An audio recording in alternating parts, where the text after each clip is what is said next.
అరుణ గారు,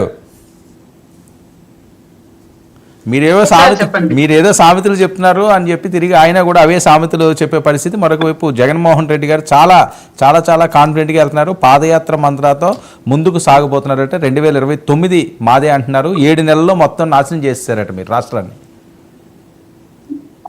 సార్ పాదయాత్ర కాదు వద్దని మేము ఎవరు అనం. ఎందుకంటే ఫ్రీగా గతంలో ఈయన ఉన్నట్లుగా రోడ్లు ఇప్పుడు లేవు, కొంట్ల రోడ్లు లాగా ఇప్పుడు రోడ్లు చాలా చోట్ల వేసి ఉన్నాయి. ప్రశాంతంగా కూటమి ఈయన పాదయాత్ర కోసం మంచి రోడ్లు వేసి పెట్టింది. ఆ రోడ్డుల్లో ప్రతిపక్షం ఇచ్చేటువంటి సెక్యూరిటీ కూడా మా ప్రభుత్వం కల్పించింది. మనశ్శాంతిగా వచ్చి పాదయాత్ర చేసుకుని వెళ్ళమని చెప్పండి. మేము ఎవరూ అడ్డుకోవట్లేదు.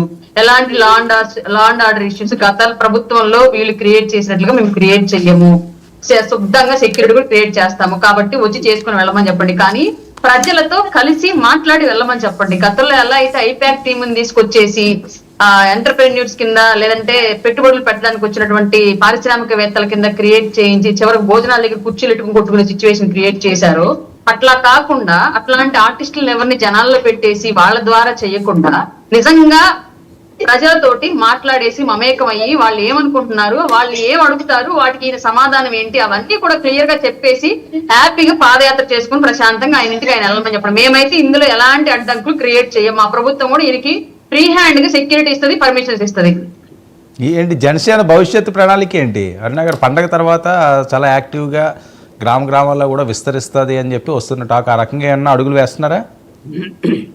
సార్ ఇది క్లియర్ గా ఒకవైపు ప్రభుత్వము అలాగే రెండో వైపు పార్టీ రెండు విషయాలని కూడా బలోపేతం చేసే దిశగా, అంటే గ్రామాల్లోకి పాలన ఏ విధంగా వెళ్తోంది, కూటమి ప్రభుత్వం యొక్క పరిపాలన గురించి ప్రజలు ఏమనుకుంటున్నారు, వాళ్ళకి ఇంకా ఏం కావాలి అనేటువంటి అంశాలు, అలాగే పార్టీ క్యాడర్ ఎలా ఉంది, దాన్ని బలోపేతం దిశగా మార్పులు చేర్పులు ఏమైనా చెయ్యాలా అనేది క్లియర్ గా ప్రతి నెల ఒక జిల్లాలో 15 రోజుల పాటు పర్యటన ఉండేలాగా పవన్ కళ్యాణ్ గారు ప్రణాళిక రచించుకుంటూ ఉన్నారండి. మార్చి నుంచి ఇది కార్యాచరణలోకి వచ్చింది అని చెప్పేసి మాకున్నటువంటి ఇన్ఫర్మేషన్.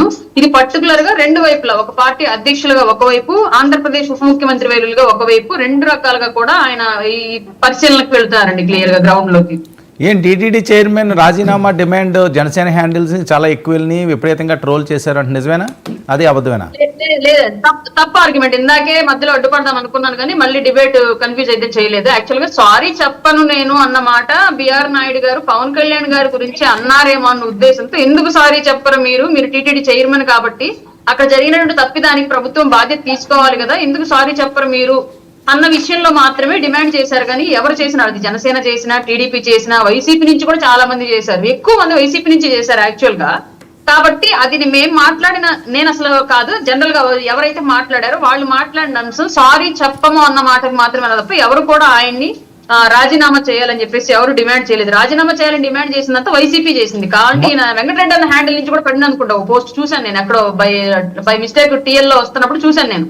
వెంకటరెడ్డి అన్న గారు కూడా పోస్ట్ వేసినట్టున్నారు, బిఆర్ నాయుడు గారు రాజీనామా చేయాలి అని చెప్పేసి. అది ఎవరు కూడా అనలేదండి క్లియర్ గా. సారీ చెప్పలేదన్న విషయం గురించి మాత్రం రాజీనామా మీరు అనలేదు. నేను మాట్లాడేటప్పుడు ఫ్లో లో వచ్చి ఉంటది. మీరు పవన్ కళ్యాణ్ రాజీనామా చేయమని అనలేదు.